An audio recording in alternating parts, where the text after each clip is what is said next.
আমি আজ আপনাদের যা বলবো ডাক্তার কোনোদিন আপনাদের বলবে না। ধরুন আপনি কলা খাচ্ছেন, কলা খাওয়ার পরে গরম জল কখনো পান করবেন না, হালকা কুসুম গরম দুধ খেয়ে নেবেন। এতে কি হবে, পেটের গ্যাসও কমে যাবে। নাম্বার 2, অল্প সময় চোখ বন্ধ করে নাক দিয়ে গভীরভাবে শ্বাস নিন। এতে কি হবে, মাথা ব্যথা যদি থাকে সেটা হালকা হয়ে যাবে। নাম্বার 3, ভিজে চালের গুঁড়ো দিয়ে হালকা স্ক্র্যাব করে নেবেন এবং হাঁটুর উপর যদি কালো দাগ থাকে তার উপর লাগিয়ে দেবেন, এতে দাগটাও কমে যাবে। নাম্বার 4, ভাতের মাড় ঠান্ডা করে খেলে আপনার যদি পেট ব্যথা করে এবং পেট জ্বালা করে সেটাও বন্ধ হয়ে যাবে।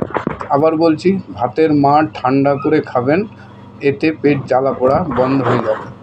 নাম্বার 5, হাতের তালুতে অল্প গোলমরিচ ঘষে নেবেন। ঘষলে কি হবে, এতে যদি আপনার বমি ভাব থাকে সেটা কমে যাবে। নাম্বার 6, খালি পেটে তেঁতুলের রস খাবেন।